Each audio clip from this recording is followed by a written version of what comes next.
Good morning class third. कैसे हैं आप लोग? और घर में रह के क्या कर रहे हैं? पढ़ाई कर रहे हैं कि नहीं? जो भी काम हम आपको सेंड करते हैं वो बहुत नीटली कीजिएगा। आज मैं आपको हिंदी व्याकरण पढ़ाऊंगी, पाठ 3, जिसका नाम है संज्ञा। संज्ञा एक विकारी शब्द है। विकारी शब्द वे होते हैं जिन पर लिंग, वचन और कारक का प्रभाव पड़ता है। विकारी शब्द 4 प्रकार के होते हैं, जैसे संज्ञा, सर्वनाम, विशेषण और क्रिया। इस पाठ में बच्चों हम संज्ञा के बारे में पढ़ेंगे। संज्ञा क्या है?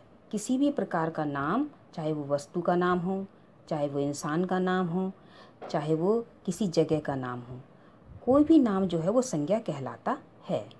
जैसा कि पिछली कक्षाओं में भी तुमने पढ़ा है, प्रत्येक प्रकार के नाम को संज्ञा कहते हैं। यानी कि इस संसार में कोई भी वस्तु ऐसी नहीं है जिसका नाम ना हो।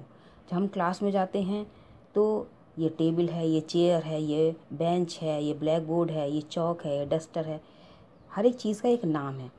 जैसे घर में है, घर में भी हर एक चीज़ का नाम होता है, क्योंकि अगर इस संसार में, इस दुनिया में कोई नाम नहीं होगा तो हम कैसे पहचानेंगे कि ये क्या चीज़ है, ये इंसान कौन है, ये वस्तु क्या है, ये जगह क्या है। तो संज्ञा क्या है? एक नाम है, और नाम के ही द्वारा हर एक चीज़ पहचानी जाती है। तो जो शब्द वस्तु, व्यक्ति, स्थान या भाव का नाम बताते हैं उन्हें हम संज्ञा कहते हैं। जैसे कि इसमें बुक में आप देख सकते हैं, पवन खेल रहा है। तो पवन क्या है? एक लड़का है, नाम है, वो खेल रहा है, तो ये संज्ञा हो जाएगी। नींबू में खटास है, खटास। अब नींबू तो हमें पता ही है, लेकिन उसका मेन गुण क्या है? खटास। कुत्ता भौंकता है, कुत्ता। और आधुनिक युग का प्रमुख उपकरण कंप्यूटर है। तो कंप्यूटर को अगर छोटे बच्चे के सामने रख दें तो उसे तो पता नहीं होगा, लेकिन जब तक हम उसे नहीं बताएंगे कि कंप्यूटर है, वो कैसे जानेगा? तो क्या होगा कि हमें उसे बताना पड़ेगा कि कंप्यूटर है, तब उसको याद हो जाएगा कि ये कंप्यूटर है। दरवाजे पर ताला लगा है, तो दरवाज़ा और ताला जो है ये संज्ञाएं हो गई हैं। अब इसी तरीके से कि लिखा हुआ है कि किसी न किसी नाम को स्पष्ट करना संज्ञा कहलाता है। यानी कि हर एक नाम को हमें बताना पड़ता है कि ये है, ये है। तो कोई भी नाम हो, चाहे वो वस्तु का नाम हो, चाहे व्यक्ति का नाम हो, चाहे भाव का नाम हो, वो संज्ञा कहलाती है। जैसे जानवरों के नाम हैं, पक्षियों के नाम हैं, व्यक्तियों के नाम हैं, वस्तुओं के नाम हैं, सवारियों के नाम हैं, प्रसिद्ध इमारतों के नाम हैं, गुण, भाव, दशा के नाम हैं, फलों के नाम हैं, सब्जियों के नाम हैं, और भी बहुत सारे नाम हैं। तो इस संसार में हर एक चीज़ का, हर एक वस्तु का, हर एक इंसान का नाम है, क्योंकि अगर उसका नाम नहीं होगा तो हम उसे कैसे पहचानेंगे कि ये क्या चीज़ है। तो हर एक नाम जो है वो संज्ञा कहलाता है। अब जिस तरीके से हमारे बॉडी पार्ट्स होते हैं, सेकंड पेज पर देखेंगे हम, जिस तरीके से हमारे बॉडी पार्ट्स होते हैं उसी तरीके से संज्ञा के भी भेद होते हैं। अब संज्ञा के 5 भेद हैं। सबसे पहले देखेंगे व्यक्तिवाचक संज्ञा। जो शब्द किसी विशेष व्यक्ति, विशेष स्थान या विशेष वस्तु का ज्ञान कराते हैं, उसके बारे में बताते हैं, उन्हें व्यक्तिवाचक संज्ञा कहते हैं। जैसे कि रेड वर्ड में लिखा हुआ है, लाल किला शाहजहां ने बनवाया था, तो लाल किला और शाहजहां ये संज्ञा हो गई है। सेकंड, कश्मीर बहुत सुंदर है, कश्मीर और सुंदर जो है ये संज्ञा हो गई। सचिन तेंदुलकर सर्वश्रेष्ठ बल्लेबाज है, तो सचिन तेंदुलकर जो है वो एक व्यक्ति का नाम हो गया है, तो ये भी संज्ञा है। रमेश दिल्ली घूमने गया, रमेश और दिल्ली, ये रमेश जो है एक व्यक्ति का नाम है और दिल्ली जो है एक प्लेस का नाम है, तो ये भी संज्ञा हो जाएंगे। तो जो ये रंगीन शब्द हैं ये व्यक्तिवाचक संज्ञा हैं। सेकंड हो जाएगा जातिवाचक संज्ञा। जो शब्द किसी स्थान, व्यक्ति या किसी वस्तु की जाति का बोध कराते हैं, उसकी जाति के बारे में बताते हैं, उन्हें जातिवाचक संज्ञा कहते हैं। जैसे हिमालय पर्वत भारत का रक्षा कवच है, गाय घास चर रही है, विमल स्कूटर से शहर जा रहा है, लड़का खेल रहा है। तो ये जो रेड वाले वर्ड हैं ये संज्ञा कहलाते हैं। कौन सी संज्ञा? जातिवाचक संज्ञा।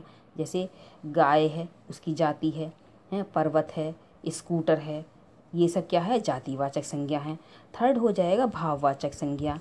जो शब्द गुण यानी कि किसी की क्वालिटी, दोष यानी कि बुराई, भाव और दशा का बोध कराते हैं, यानी कि उसके बारे में बताते हैं, उन्हें भाववाचक संज्ञा कहते हैं। बचपन में सभी शैतानी करते हैं। अब बचपन जो है और शैतानी जो है वो भाववाचक संज्ञा हो गई। चोरी करना गंदी आदत है। चोरी और गंदी ये हो गया भाववाचक संज्ञा यानी कि दोष हो गए। सुंदरता सभी को आकर्षित कर लेती है। सुंदरता जो हो गए भाववाचक संज्ञा हो गई है। बुढ़ापे में अपने ही काम आते हैं। तो ये जो बच्चों बचपन, शैतानी, चोरी, गंदी, सुंदरता, बुढ़ापा, ये सब क्या हैं? ये भाववाचक संज्ञा हैं। अब हो जाएगा इस तरह वाले पेज पर आप देख सकते हैं द्रव्यवाचक संज्ञा। द्रव्यवाचक जिन संज्ञा शब्दों से किसी धातु अथवा पदार्थ की मात्रा का बोध होता है उसे द्रव्यवाचक संज्ञा कहते हैं। यानी कि एक मात्रा, एक क्वांटिटी का बोध होता है, मतलब उसके बारे में हमें पता चलता है, उसे द्रव्यवाचक संज्ञा कहते हैं। जैसे दूध की बोतल, सरसों का तेल, गेहूं का ढेर, ये हो गई द्रव्यवाचक संज्ञा। अब है समुदायक वाचक संज्ञा। समुदायक यानी कि किसी चीज़ का ग्रुप बनाना। जिन संज्ञा शब्दों से किसी समूह या समुदाय का बोध होता है उन्हें समुदायवाचक संज्ञा कहते हैं। जैसे कक्षा एक ग्रुप हो जाएगा, सेना एक समुदाय हो जाएगा, झुंड वो भी एक समुदाय हो जाएगा। यानी कि जो छोटे कक्षा है जैसे उसमें ज़्यादा बच्चे नहीं होते हैं तो वो एक ग्रुप हो जाएगा। सेना जो है वो बहुत विशाल होती है, वो एक समुदाय हो जाएगा। इस तरीके से ये समुदायवाचक संज्ञा हैं। तो बच्चों आपने समझा कि कोई भी स्थान, जाति या भाव या द्रव्य, इन सब का जो बोध कराते हैं, इन सब के बारे में जो बताते हैं वो संज्ञा कहलाती है। और संज्ञा एक विकारी शब्द है। विकारी शब्द वे होते हैं जिन पर लिंग, वचन, कारक आदि का प्रभाव पड़ता है। तो आई होप कि आपको अच्छे तरीके से ये पाठ समझ में आ गया कि हर एक नाम संज्ञा कहलाती है। Thank you.